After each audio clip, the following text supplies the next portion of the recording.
Welcome to the Mother Wellness Podcast. I am your host, Sylvia. On this podcast, we talk about all things motherhood and wellness, from mental health, maternal health, parenting tips and tricks, and many, many more. Stay tuned for our current episode.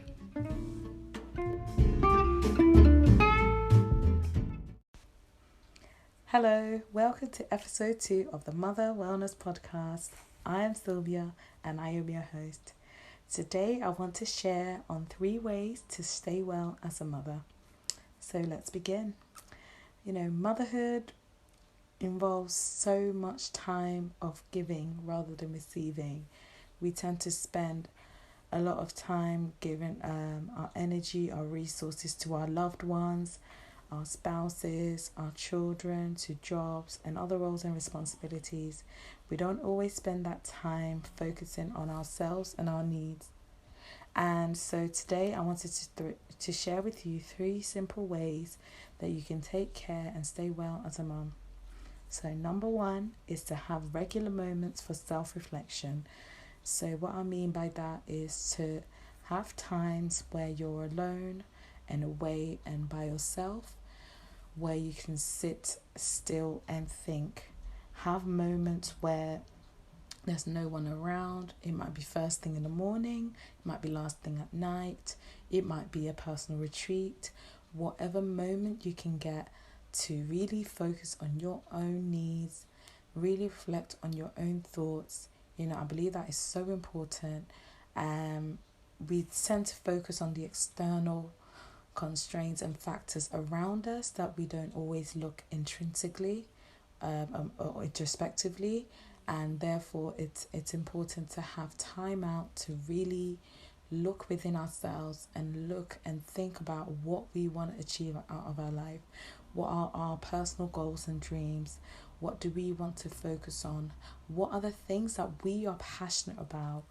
In a year from now, what do you want to have achieved? You can write it down on a piece of paper, you can speak to somebody about it, but having this time to reflect on a regular basis, I think, is such an important factor.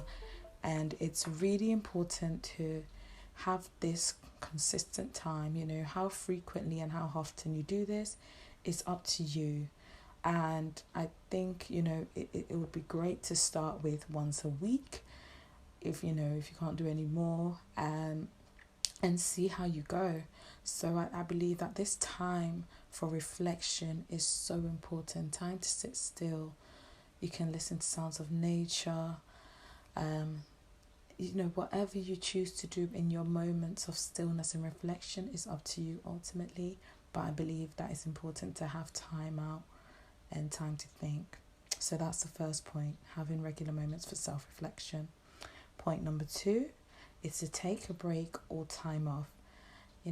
As a working mother, there have been seasons when I've gone hard. I've worked I've gone months without taking any days off, any leave days. I haven't taken any leave time, and I continue to work because I'm so focused on the money. But I realized that I'm kind of going through the motions, and then eventually it leads to burnout. And I don't know why I'm then surprised that burnout is happening when I'm not taking time off or I'm not taking breaks during the working day. I've got many a working day not taking my lunch break, or if I say I'm taking my lunch break, I am eating and working at the same time.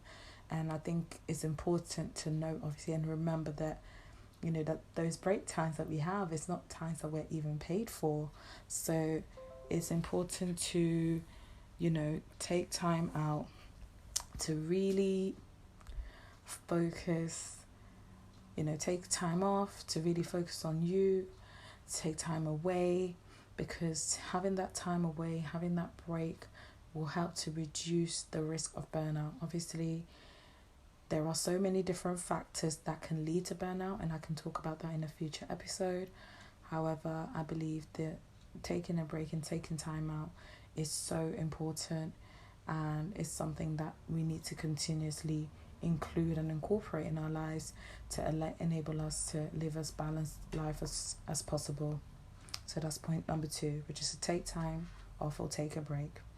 Point number 3 is to ask for help or ask for support.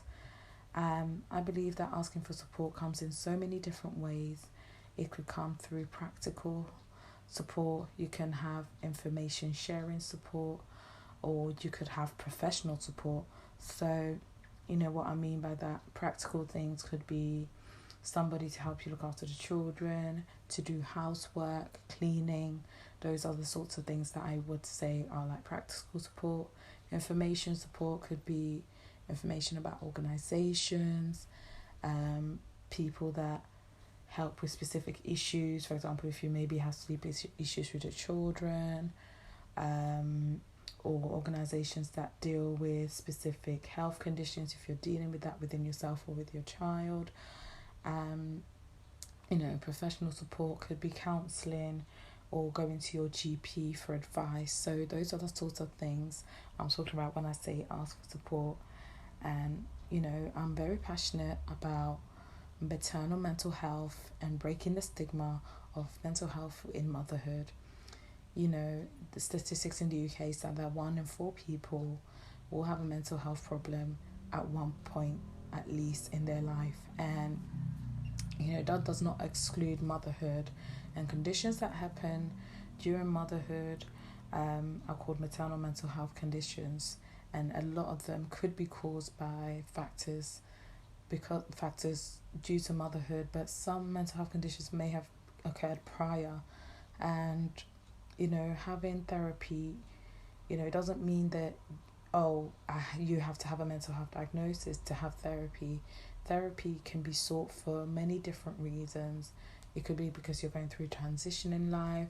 It could be because you want to have another person to talk to about your life in general that is an objective outsider, and so many other reasons. It could be because of trauma, abuse, but then it could also be because you just want to be able to talk to somebody and to be able to air your frustrations on a regular basis so you don't build up negative emotions within you.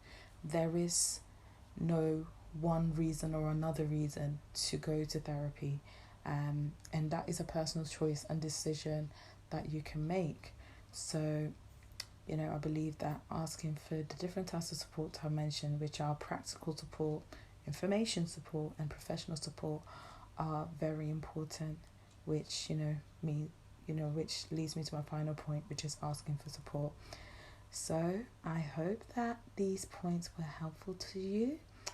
If you want to discuss anything that has been talked about in this episode, feel free to reach out. My details will be in the show notes. Thank you so much for listening. Bye for now.